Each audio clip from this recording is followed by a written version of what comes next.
So Sonia messaged me today and she was like, "Oh, just a reminder, what are we talking about?" And I was like, "You were supposed to watch the show over the weekend."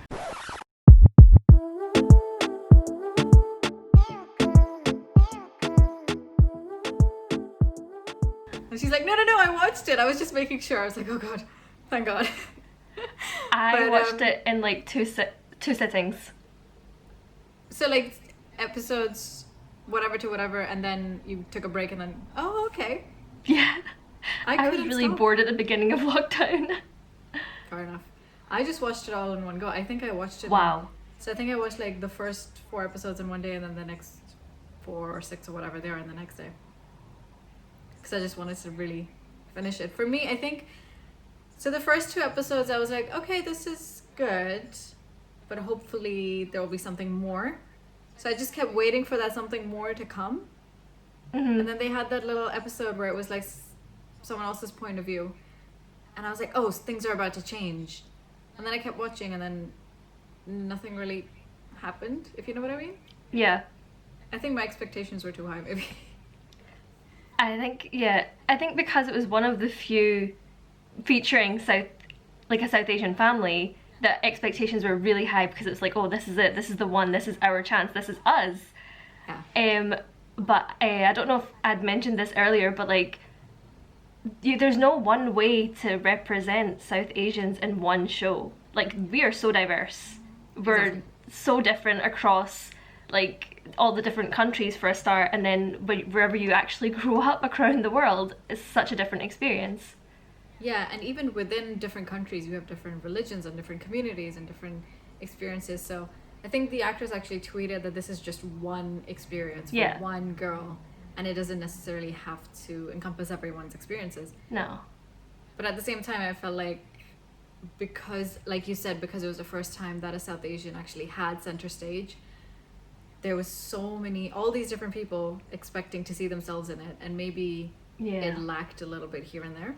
See, I had no expectations. So I think for me it's different. Like, I don't get into this whole expectation hype when it comes to social media or TV programs. So I went in very blank-minded. And I think I more went in because Zoha was like, you have to watch. And I was like, yeah, it's Friday. I've got nothing else to do. Fine. I really did enjoy it. So I think I watched it Friday night to like 2 a.m. And I only stopped because my mum was like, can you just leave because I need to go to sleep. And then I started again the next day. I really enjoyed it. The only thing I didn't enjoy it is, I guess for me at least, it was very sexual.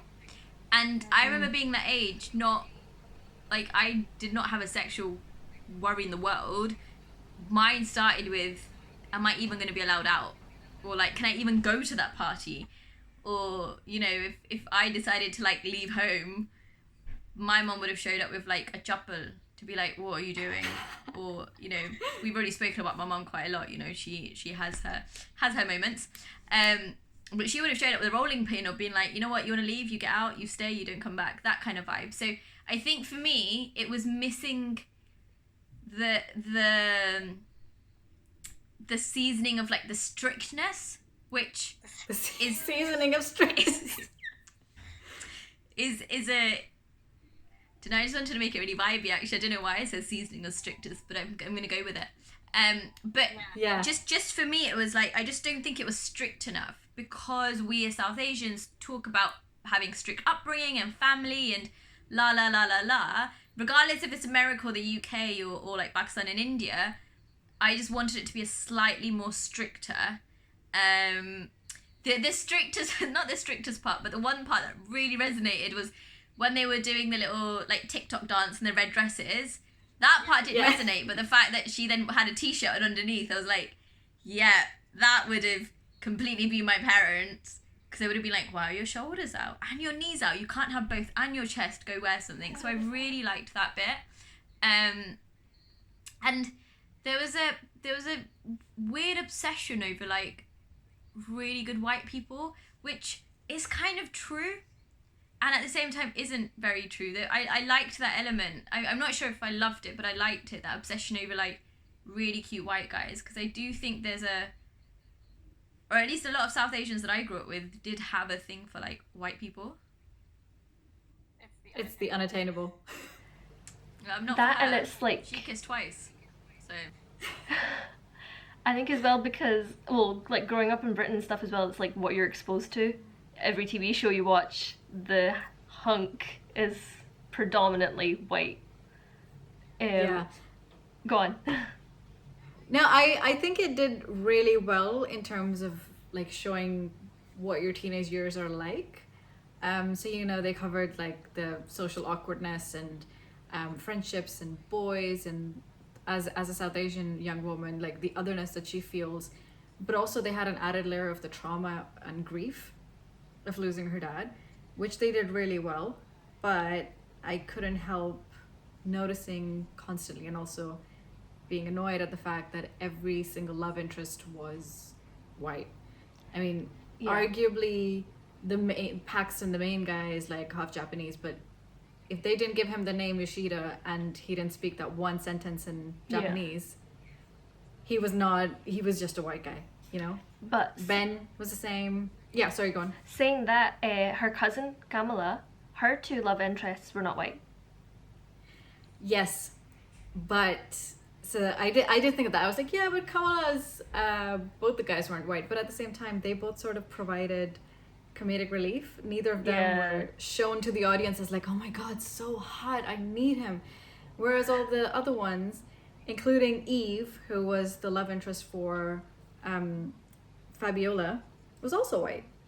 And so was Ben, and so was Paxton, and I was like, these were the main, you're meant to think they're really hot people, right? Whereas Kamala's love interest, even though Kamala herself, that's another point, is seen as really hot, but her love interests were also sort of like for comedic relief, and they were colored. So I felt like they were still going on about the hot white guy, and I felt like there was a lot of space for that to be fixed or changed or addressed. 100% agree. Like, it would have been really interesting to see the like love interest, the stud, be someone who's also South Asian, to just bring it full circle. Yeah, imagine Ben was like the really smart brown guy in class, and in the end she ends up with him and there's nothing wrong with it. Her parents would be so happy. I know. No, but make him Muslim, and then her parents would be really mad. Well, and then there's a whole new dynamic. They had that plot line in there about the woman when they went to Ganesh Puja, the woman who's been outcasted because she married a Muslim. So yeah. And I saw a lot of criticism towards that, like on Twitter and stuff. But the thing is, I'm pretty sure that happens. Yeah. It's true. It exists. So exactly. And as a Muslim, I can tell you that if it's the other way around, it's the same. 100%. Shocking, but true. Yeah. So you're right. I went online and a lot of people were complaining, oh, it's really anti-Muslim, blah, blah, blah. And I was like, yeah, but it's true. And also, if it was a Muslim show and this woman had married a Hindu guy or a Sikh guy, it would be the same. So it's actually very true. Yeah. And the way they've showed it is saying that this is not something we should do. So it's good. No, see, I don't like that. I don't like that it's good. I don't like they showed it like that. I liked the narrative. I really enjoyed the cross-culture, cross-religion relationship.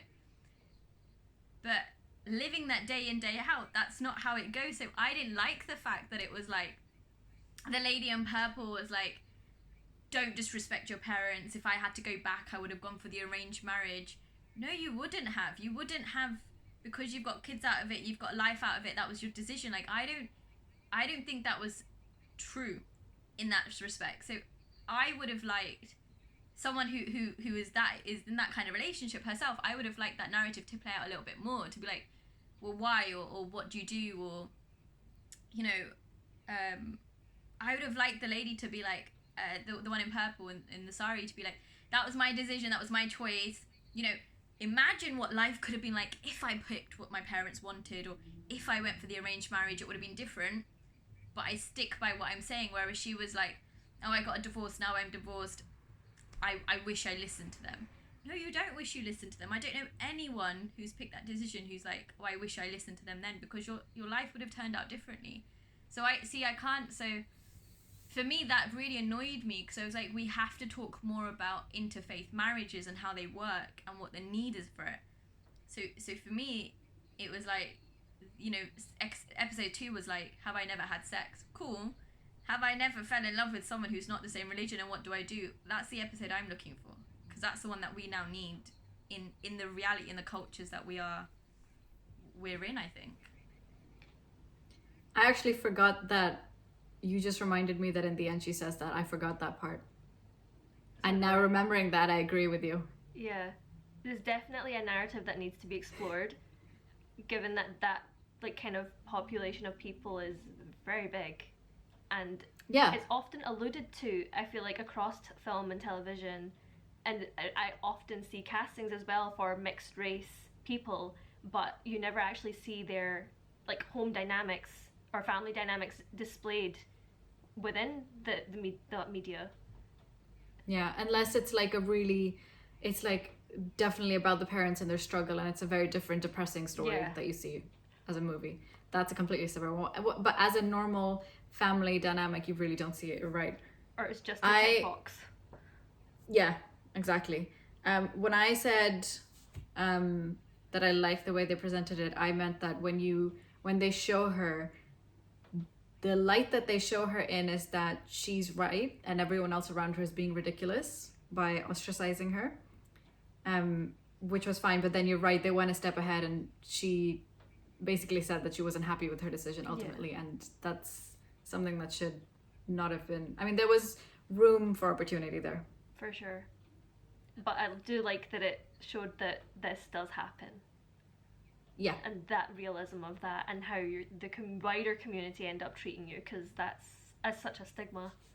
Horrible. It is so true. It's like, you know, it's 2020 and people still do that. Yeah. I think, but what you've said is a great point. You said that room for opportunity. What this has now given us is opportunity, or room for opportunity, for us to pick out the bits that we were like, actually this is missing, and then be able to like create a narrative of maybe that going forward, be it in a different show, be it a different subset of characters, be it a different analogy, but just that idea, like we've just said, actually here's something that's missing and here's something that needs to be played out, even if it's interfaith marriage, or if it's you know, going for that like non-white guy, but who like a coconut-y guy, you know, someone who's super South Asian but inside is like very Western and very very kind of driven to open-mindedness and a culture of embracing everything and everyone. That's a great narrative, because actually if you look at around maybe your friends and the friend circle and what we're at today, that's what people are searching for. Most of the conversations I have with normal people in real life is, we want someone who has like the understanding of the culture and the respect for the culture, but not the same traditions or values, because that's not the values that you obtain when you're growing up in this Western society, or when you're trying to be more open-minded. So the understanding of the culture is great, but now we want someone who is a little bit more open-minded and a little bit more like Gora on the inside, if that's what we're going for. Like kind of like Kamala, I guess. Yeah, I really liked her character. In a way. Okay, it's what she's kind of becoming. Yeah. As she's kind of assimilating. Yeah, because I mean, even though she has the Indian accent, she shows that, you know, you don't have to be that future daughter-in-law who loves to cook and who loves to wear saris, and you know, this is the thing that I liked about her. There were pros and cons. The pros were that she was a very realistic depiction of an Indian woman who moves to the West and still holds on to her Indian values and culture and all of that, but is still trying to break away from it in certain aspects. You know, I liked that. But I also didn't like her character because I felt like she was a stereotype. Yeah. In a way, because also she's considered the hottest Indian, right? Of all the women you see at the event that they go to, or within Devi's own family, she's the fairest. Yeah. And she's the very stereotypical, you know, beautiful girl. But she doesn't really look Indian. Yeah. So that was a little bit disappointing for me. I totally see where you're coming from with that. I feel like Yeah, I loved her, but that I felt like that was lacking for me. I feel like that's quite a tricky one because, well, I don't have experience with this personally, but I know like when people who have immigrated over and them trying to hold on to certain values or hold on to certain parts of their identity, but also assimilating can be really difficult. Yeah. And so showing that as well and showing to which degree, because I know it's for some, like there's such a spectrum for it, and people either hold on so tightly that they don't want to assimilate at all, or they completely do and forget everything else that they've left behind. I don't, yeah, I have mixed views about Kamala as well. Yes, I think you're right in that sense that some people, so I feel like older generations, when they immigrate, they hold on so tightly to their values that are actually almost regressive. Whereas almost their children, their own children, tend to resist so much that they both do like a complete polar opposite, you know? But yeah, Kamala draws like a nice little middle ground in that, where she's still figuring it out. She's still figuring out which part she wants and which she likes. And there's a bit of back and forth as well, because she's so into her boyfriend who's not Indian, but then this other guy shows up who, as soon as the door opened, I was like, okay. And she had the same reaction. So she was sort of considering the arranged marriage because that is part of her culture and values. And, you know, so there's that struggle, which I really liked, actually. That whole episode really bugged me. It made me sad that I thought, how can you let that guy go so quickly and so easily? Like, I thought you were so, like, loved up. And then, I don't know, the whole approach towards arranged marriage, I feel like this is something, again, that I've never seen played out on TV or film. But, you know, there are people out there that are accepting of them and, like, have a totally different view and journey of it, but we only ever see the one where it's, like, forced and they don't want it. But it's like, so there was an opportunity there where she was like kind of coming around to the idea, and I quite liked where it was heading, where like I think she was kind of reading on the side where she wanted to get to know him more, and I liked that because I thought, you know what, I feel like I've seen this in real life, but I've just never seen it on TV. Yeah, you've never seen it. You used the right word for this. You use the word forced, and I think the consensus is that forced marriage and arranged marriage is the same thing, but it's really not. It's really not. You know, if you're going to meet someone at a bar or you're going to meet someone through your parents. Exactly. It's pretty much the same thing, really. It really is. There's just a label for one. But yeah, you're right. It's never addressed properly in television.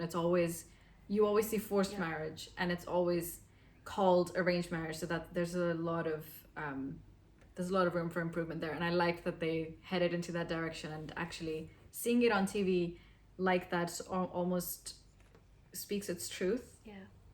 So, just like thinking out loud, we've already mentioned there's loads of scope for like opportunity, right? And actually, if you think about it, this is the first step into this kind of discussion, which hasn't really been had, but it's now being done through a wider platform, i.e. Netflix, and you know, the whole market. If there was one, and I'm just talking about one narrative from that whole kind of storyline that you're like, you want this one played out the most, what would that be?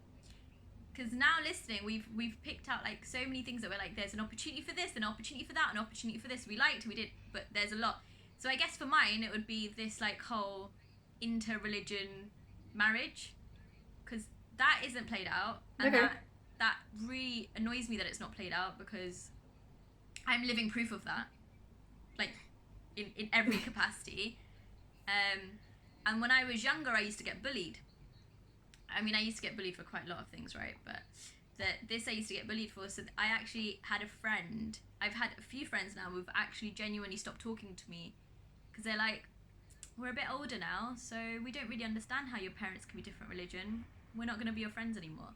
And I'm like, you've known this about me since we were like younger. They're like, yeah, but you know, now you're growing into your own, and people are getting judgmental. So my point being that this whole like interfaith, interreligion marriage is so important, also because, and maybe I don't know if you realize this, but it's only played out when there's a Muslim and Hindu, right? As this example, but it wasn't played out when the white man married the Hindu lady. So that was acceptable because he was white.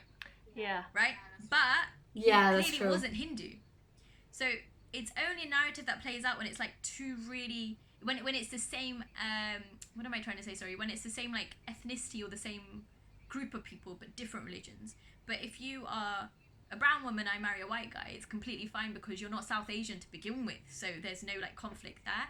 So I guess for me that's the narrative I want played out on TV, and I want the real storyline behind it is, you know, how do your families feel and how do you feel, and why is it different when it's a non-South Asian person but they are a different religion, and how do you feel about it, and how do you even have those conversations.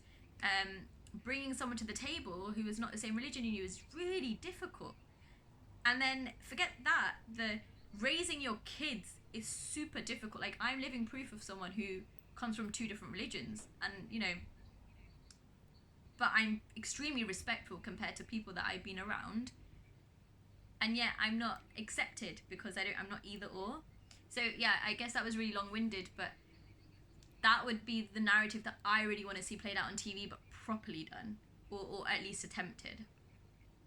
It honestly shocks me that that's not been done already. Shocks me that none of this was done already. It's crazy to think as well. I don't know if any of you ever watched Goodness Gracious Me, or have ever heard of it. Oh my god, it was... I've seen like 2 episodes a few weeks ago, actually. So that came out like 20 years ago. We still haven't progressed in terms of representation. If you watch that show, you're just holding your head and you're like, what? But yeah, I completely get what you're saying. It's like way overdue. And I think that's why we had so many expectations for this. It's because we were like, oh my god, it's been 20 years? Finally, something that, you know, we can relate to, blah, blah, blah. But I think there was too many people rooting for too many things. And it's not possible for one show to deliver that. What would have been the storyline you would have liked to have seen? I think the Kamala one is a very important one. And I think I relate to it personally as well, because when I moved to England, she's a little bit older. I suppose she's about like 20, in her 20s, right? I moved to England when I was 18. So I was already, you know, I'm born and brought up in Pakistan. I had the accent. I had the values and everything. And then suddenly, as a fully developed adult, you come to a completely different world and you're questioning everything you were raised on. And you're questioning everything that you yourself believe in. But because you're still at that cusp of adulthood, I guess, where you feel like you're fully developed, but not really, you still have the flexibility to pick and choose values and morals and decisions from both cultures. And I think that's very interesting. And I think there's so many of us, you know, that moved somewhere different and suddenly we're like, I'm not sure who I am anymore. The amount of identity crises I've had. So I think that would be a very fun, narrative to pursue, to develop into a storyline. There's so many things you can do with it, from like, obviously all the religion and everything, but also you've got things like love and relationships, and how your relationship with your parents changes, and how your siblings see you differently. Like, there's so many different avenues to take in that. So that would be mine, Kamala. I like that. What about yours? For me, it's actually something, I don't know if they showed it in the show at all, or actually no, they'd hinted at a part of what I'm about to say. Is somebody like South Asians, or like our generation, actually kind of embracing our culture and being proud of it? Because there was that episode, again, it was the Ganesh Puja one, where she's like so, I don't want to say embarrassed, awkward, but like she's just so like about being Indian. I like that. And that was definitely one of my cringe moments, where I was like, she's so in your face, you know. She walked up to the hottest guy in school and said that I want to have sex with you. But then she put on this outfit, which was actually quite pretty. Yeah. And she felt really unsure and, like you said, almost embarrassed.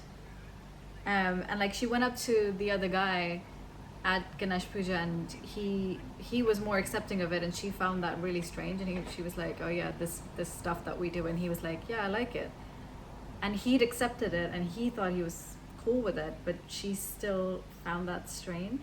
So I agree. Yeah, that's There quite a definitely common needs to narrative as be well. a narrative where someone is proud of their heritage and proud of, you know, the food we eat and the clothes we wear and the festivals we have, without Oh, yeah. seeking approval from someone. Because I felt like with Paxton telling her that she looked really pretty in that outfit, she was so surprised. She was like, really?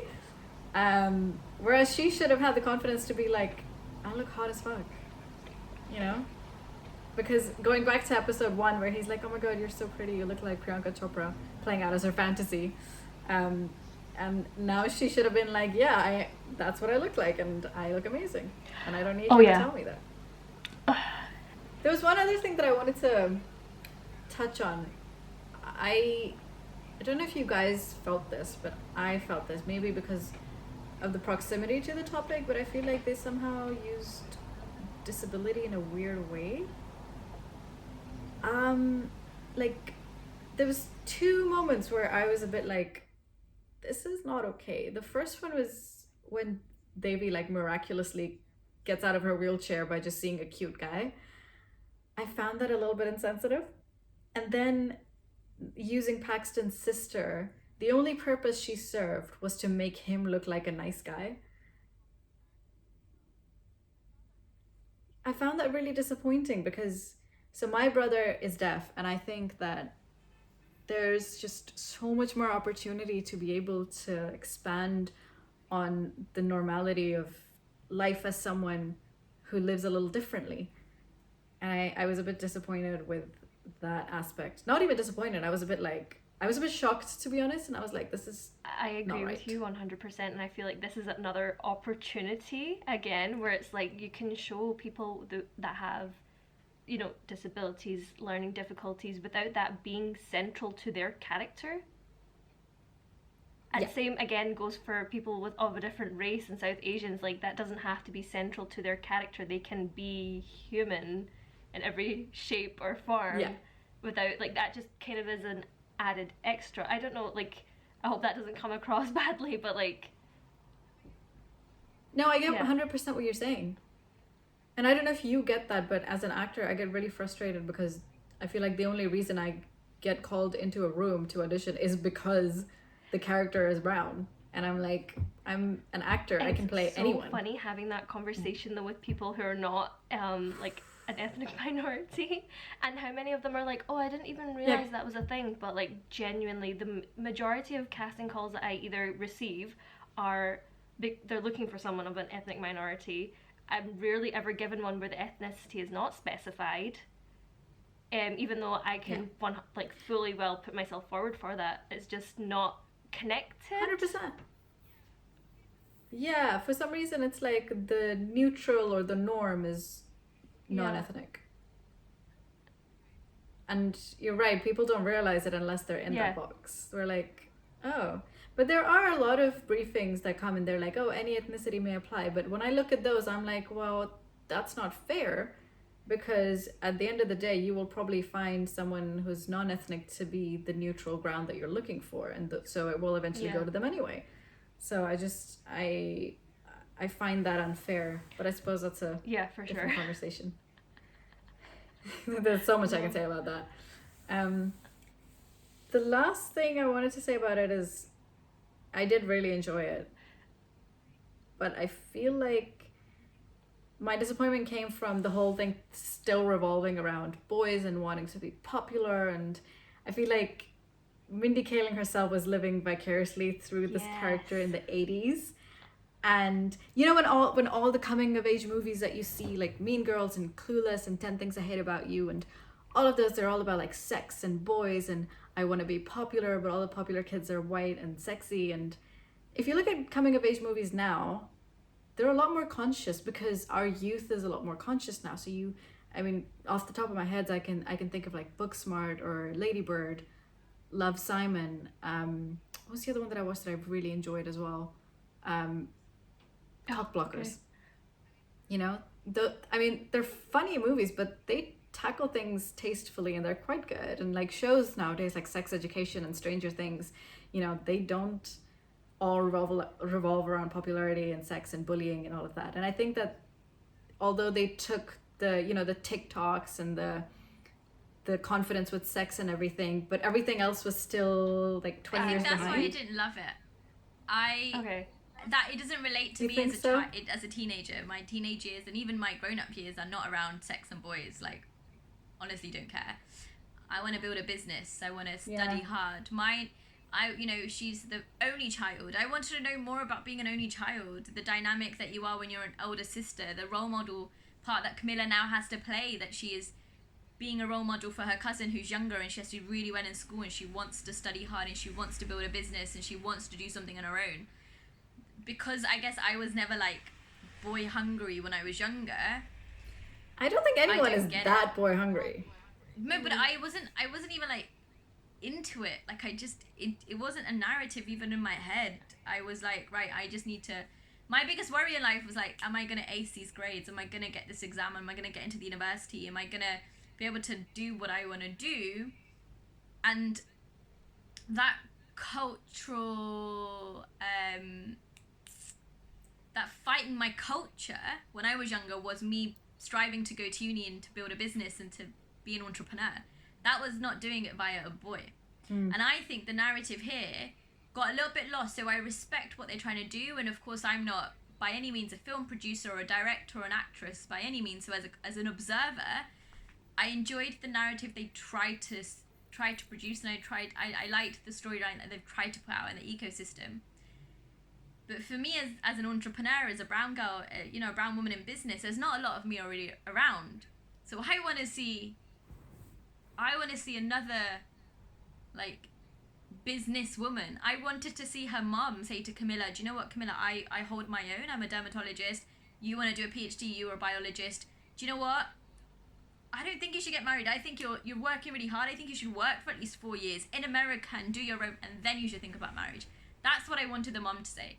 Not go get a grandfather clock, make her wear a sari and put her on Zoom. Like, that's not what I wanted. And this is me personally, right? Because I don't remember ever being that boy obsessed or that white boy obsessed, which I understand is a point of like fighting the culture. But yeah, I'm just so tired of boys and boys and boys and boys and boys and sex. Yeah, I was gonna say I feel like they end up doing that a lot with South Asian narratives because it's seen as taboo, like boys and sex. So they kind of play into it more because it's somewhat controversial. Yeah, I guess I know what you mean. But also, I don't know if you have ever watched the Mindy Project. Yeah. That's created by Mindy Kaling. I feel like that tone really carried through into this series. Yeah. So for me, when I watched it, I wasn't surprised at all at how it went, because I felt like, do you know what, this is just an extension. It's an extension of her, an extension of that series that was her first one, that encompassed her. And this one, I 100% agree, was just her projecting her own experience, which is fine though, because that was her experience and maybe that's what she was all about. And it goes back to what we discussed at the beginning though, is that it's not it's not the experience of everybody else. Yeah. And I enjoyed it for the entertainment value, and also because I do like to see brown faces on TV. Oh, absolutely. Yeah, no, I 100% agree. It's like an extension of Kelly Kapoor from The Office to Mindy from the Mindy Project, and then Davy, and then it's literally, that's just how I see Mindy Kaling. Like, genuinely, I feel like if I meet her in real life, she'll definitely just talk like that and say those things and everything. Yeah. So you're right, it is, I mean, that's her niche in a way. Yeah. You know? That's what they say, write what you know. Yeah, but it also goes to show how, if you have a person of color behind the camera, in the production team, in the writing room, in your wardrobe department, how different our television screens can look. And I know it's just a starting point and it's just one step, but hopefully this gives other South Asian writers and producers and directors to say, no, this is the story that I want to write, I think as well, this is the perfect example of just that one tick box brown person is not enough. No. Because that one voice does not represent everybody, and you need multiple South Asian voices to kind of bring together a better picture of what it is to be South Asian. Definitely. I mean, again, like going back to the beginning when we said, this is in no way a representation of everyone. It can't be. This is just one narrative of one person, of one experience. But like I said, hopefully it opens up the doors for more to come. Yeah, for sure. And to normalize stories like this on TV. Hey guys, this is Zoha. Thank you so much for listening to me and my boss babe co-host Sonia. You can slide into our DMs at any time with your questions and feedback on Twitter and Instagram. We are at LKKG Podcast, or you can email us on lkkgpodcast@gmail.com.